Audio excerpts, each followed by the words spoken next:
Dalam sepak bola ya, ya ada banyak yang minta untuk bahas tentang Haaland ya, tentang gimana tipikalnya dia akan kemana untuk klubnya. Oke, yang pertama kita lihat dulu, baru benar-benar berita ini baru beredar. Nah, agennya si Haaland kan Mino Raiola ya. Nah, Raiola ini untuk saat ini dia ini sedang di Barcelona. Setelah dari Barcelona dia ke Madrid. Kenapa? Ya itu kan simpel aja. Sebenarnya dia ingin cek ombak dulu, kemanakah potensial salah satu komoditi kliennya dia ini terbesar ya, kemana untuk keuntungannya. Kalau misalkan kalian belum tahu, Mino ini salah satu agen yang memiliki bayaran cukup fantastis. Ya, yang kita tahu aja kan Pogba. Pogba waktu MU beli Pogba, komisinya Raiola tahu berapa? 40 juta euro di luar nilai transfernya Pogba itu dari Juventus. Lalu untuk harga Haaland berapa saat ini? 110 juta euro berdasarkan situs transfer market ya. Nah, untuk selain Haaland, Madrid juga incar Mbappe market value 180 juta euro. Cuman agennya Mbappe ini kan ya, Mbappe kalau misalkan untuk agen dia nggak seheboh Haaland lah untuk agen ya. Cuman untuk secara keseluruhan dari tipikal permainan Haaland atau Mbappe, gue lebih prefer ya, lebih enak lebih punya Mbappe lah. Kenapa? Haaland ini kan tipikalnya kayak Lewandowski ya. Lewandowski ya tipikal yang target man lah istilahnya, bukan tipikal yang gocek-gocek bola, bisa megang bola cukup lama. Nah, untuk Mbappe, pemain ini komplit. Dia bisa kuasain bola, dia bisa cetak gol, dan everything dia bisa. Nah, sekarang kita bahas dulu yang pertama, kemanakah Haaland akan berlabuh. Nah, menurut berita yang beredar kan, Haaland diisukan ke Man City, ke PSG, ke United, lalu ke Madrid, dan ke Barcelona. Nah, kita bahas dulu dari yang pertama, kemana. Yang pertama kan konon katanya United sempat ngincer nih, kedekatan antara Ole dengan Haaland sempat dimolde bareng kan. Cuman gue bilang untuk Haaland ke MU ya peluangnya kecil banget. Kenapa? Hubungannya Mino sama MU ini kan udah nggak bagus ya sejak kemarin yang MU nggak mau bayar. Sebenarnya United ini sebelum ke Dortmund, Haaland ini sempat diincar oleh United, cuman agennya ini minta komisi yang terlalu besar dan United nggak mau bayar, dan otomatis hubungannya menjadi renggang. Ditambah kalau misalkan kalian tahu bapaknya Haaland ini kan punya tren buruk ya sama United. Bapaknya ini pemain City, bekas pemain City, sempat ada cekcok dengan legenda United Roy Keane.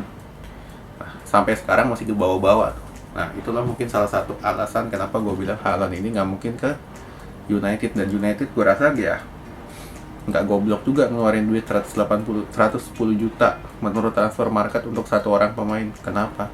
Yang seharusnya dibenahi oleh United adalah lu harus punya bek kanan, lu harus punya DM yang kuat, lu harus punya sayap kanan ya. Daniel James itu nggak layak main di United, dan striker murni yang lu punya jaminan bisa cetak 20 gol semusim. Nah, strikernya ini kalau misalkan lu abisin duit ke Haaland 110 juta, United punya duit dari mana? Kenapa?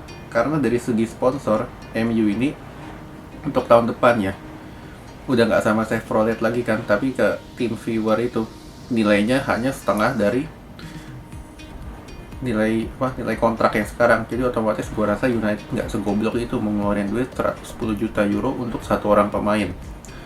Lalu yang kedua, nah Bayern Munchen. Nah, konon katanya dikait-kaitkan Haaland dengan Munchen, apakah berani mengeluarkan duit 110 juta euro untuk satu orang pemain? Nah, ini udah dibantah sendiri nih oleh pihak Munchen. Dia bilang, enggak, kita masih nyaman dengan Lewandowski, dan untuk Haaland mungkin bukan prioritas kita sekarang. Nah, ini keputusan tepat. Kenapa?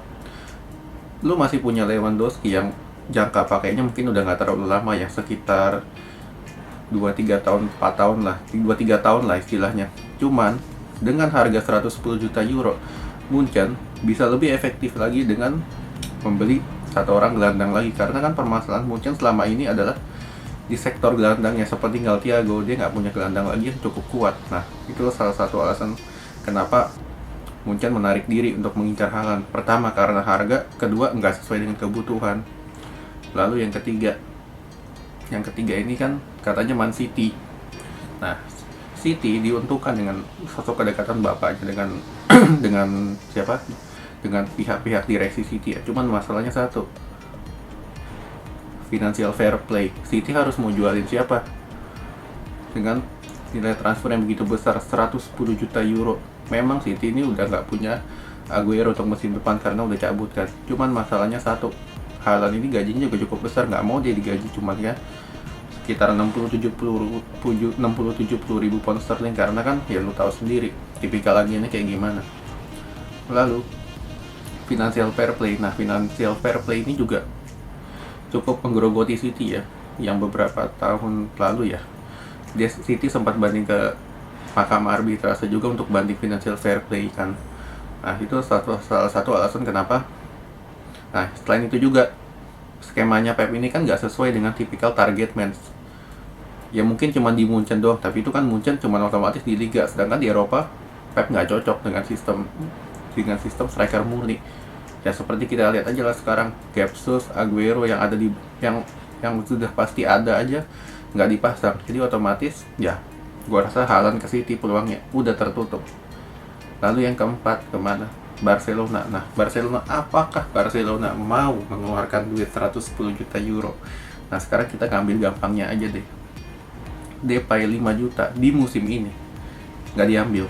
Jadi otomatis lu yakin Barca mau mengeluarkan duit 110 juta euro untuk seorang pemain. Cuman kalau misalkan Barca ini membuang banyak pemainnya, contohnya kayak Coutinho, Griezmann pun juga mau dijual nih karena kan nggak cocok. Lalu kayak pemain kayak ya pemain muda ya juga cukup banyak di Barca. Itu kalau kejual ya kurang lebih contohnya kayak Griezmann dengan Coutinho aja itu otomatis lu udah bisa pegang 70-80 juta euro. Cuman 30 jutanya lagi apakah Barca mau membayar untuk seorang Haaland? Nah, feeling gue Barca nggak mau. Kenapa?